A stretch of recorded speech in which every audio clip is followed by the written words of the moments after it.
This is one of the most technically daring farmhouse projects we have built in India. It has a 20 feet high brick vault roof that stands without a single steel rod, beam, or slab. Welcome to this 3-acre sustainable farmhouse in Vadodara. Set on the peaceful outskirts of the city, it's a weekend home for Mr. Sachin Chaudhary and their family. The house offers 6,000 square feet of built-up space within 3 acres of land. But before we draw a single line, client had 3 simple requests. Number 1, land should be as it is, no flattening, no cutting. The house should rise and fall in the natural slope only. Number 2, save every tree. Not one could be cut. The design should weave around it. Number 3, make it feel private. Even in an open space, they didn't want to feel watched. So every decision from layout to lighting was shaped by nature, not against it. But before you even reach the vault, the house starts revealing its character. There is a driveway created through the trees, and we have given a separate parking area. So instead of designing a bold gate entrance, we crafted an experience that reveals the house slowly, layer by layer. The land naturally sloped from north to south, dotted with massive old trees. We didn't cut a single one. Instead, we let the trees dictate the path. The walkway winds gently through them, letting nature take the lead. Next comes the trellis covered with the creepers. As you walk under it, the outside world fades away. Following this, a black stone rubber wall lines the path, textured, raw, and grounding. Step by step, it all slows you down. And only then the house reveals itself. But not all at once. It hides behind bold, rammed earth walls made from the same soil beneath your feet. These walls don't just give privacy, they hold the home quietly in the landscape.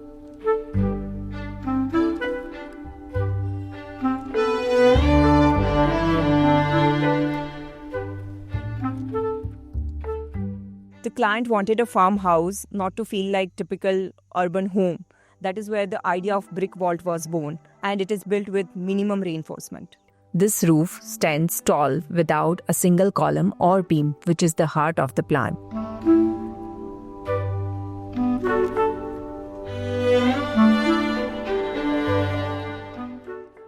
Walls are one of the oldest roofing system known to man. This has been used in Roman baths, Mughal tombs and Rajasthani Havelis. We revived that roofing system here in Vadodara.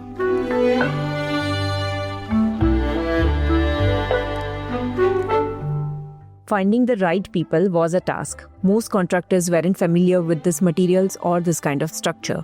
So we had to work closely with structural engineers. We did precise load calculations and planned support for the long span brick vault. We started with a basic structure, vertical columns at base and curved roof at top. But the real challenge was casting the structure at an angle and shaping the beam just right to support the brick vault above. Then we built a smaller 15 feet dome. The lower structure turned out fine. But when we started layering bricks for the vault, things didn't go as planned. The bricks were misaligned and the shape didn't come out right. So we adapted for the next 2 walls. We created custom metal formwork called Firma. This metal frames helped us place each brick precisely and maintain the exact curve and shape we needed. Today, the roof stands strong without any slab or column, held together by brick geometry and the skill of everyone who built it.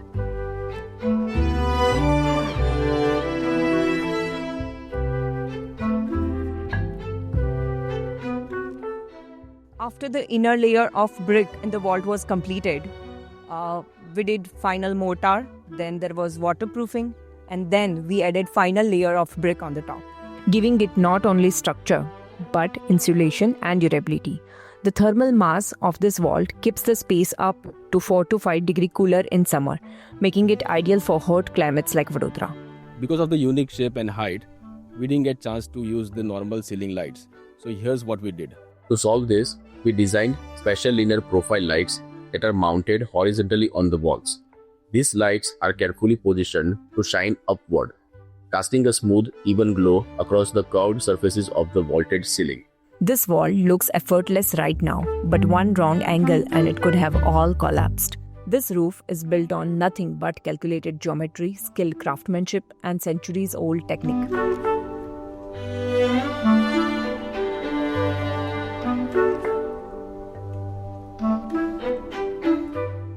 The entire house features flooring in Kota and Jaisalmer stone. But no, two rooms look the same. We use different inlay patterns in each space to create unique identities and break the monotony.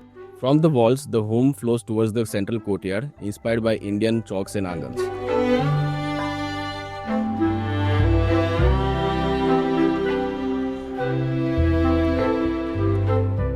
The living room and kitchen are connected to this courtyard.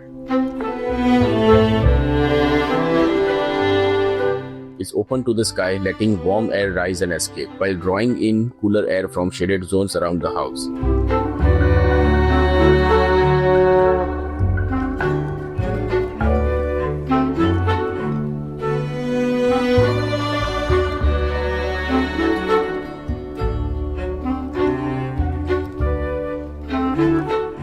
Walking past the courtyard, in the south corner is the kitchen. It feels like a forest cafe. The west leads into a quiet courtyard, and right outside the kitchen window is a fully functional organic garden with herbs, vegetables, even fruits that come straight from the soil to the stove.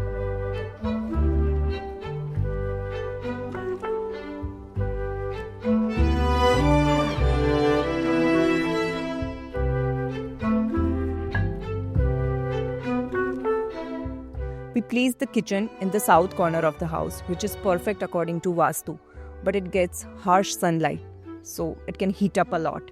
So we buffered it from the sun using utility and storeroom as a thermal shield. Another interesting and unique design here is the ceiling of the kitchen. It is Rohtak dome, which is a shallow brick dome built without steel or shuttering.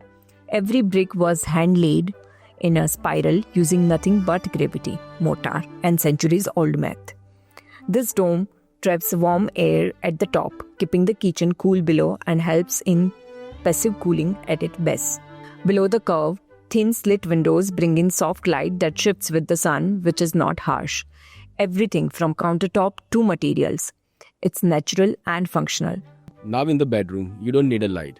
You wake up with the sun and sleep with the moon. The beds face north, so soft daylight fills the room without heat. Above the windows, textured screens filter sunlight, balancing openness with privacy. At night, you gaze at stars through the vaulted roof. This vaulted ceiling rises up to 15 feet without any column or beam. There is a tucked-in study in one room and a console in another behind the bed. Furniture finishes bland, cane, wood and aluminium with wood-like texture that feel natural, yet are easy to maintain. This is more than a bedroom, it's a cocoon of calm built to breathe. Now moving forward to my favorite part, the bathroom. We designed two open-to-sky bathrooms, one with a glass roof and other completely roofless. Both get plenty of natural daylight and fresh air, which helps keep the space feeling fresh and dry. We used natural stone and texture finishes that create a warm, earthy atmosphere, giving the bathroom a calm retreat-like feel. This also ensured privacy while giving you a feeling of taking a shower under the sky. The walls here use exposed black stone rubber wall, which retains coolness and weathers beautifully over time. We made sure no water stagnates by designing a slight slope and concealed trench drain along the walls. Let's step back a little and see how the house sits on this land. Every decision here, from orientation to massing, was in response to the site. Why not build 50 feet to the left? Because that could have meant cutting trees, leveling slope, and losing wind. Instead, we studied the light, breeze, and land. As the road enters from the west, we aligned the entry path to create privacy. There are neighboring homes to the northeast, so we avoided placing windows there. Instead, we kept those facades solid, ensuring full privacy. We oriented this house facing north because we get best soft light in the northern direction. Utilities, store and toilets are placed in southwest area, which are generally hotter areas. And finally, the southwest breeze blows across the house, so the windows are placed to catch and circulate that air. Architecture isn't just about form. Even 5 feet can change everything. Beyond this house, every corner of this 3-acre site connects with nature. We designed a gazebo that sits near the orchard. It's the perfect place to host or reflect. And the client dreamed of a trail where the kids could cycle through trees. So we created a cycling trail that starts at the north garden, curves past the orchard, hugs the natural slope, and ends at the gazebo. This is where vernacular architecture truly came into play. Vernacular architecture is all about using traditional methods, local materials, and climate-responsive techniques. And this home celebrates that in more ways than one. This isn't just a house in nature, it is house of nature. Every decision here, in brick, soil, slope, and shadow, was made to serve one purpose, that is to surrender to this land.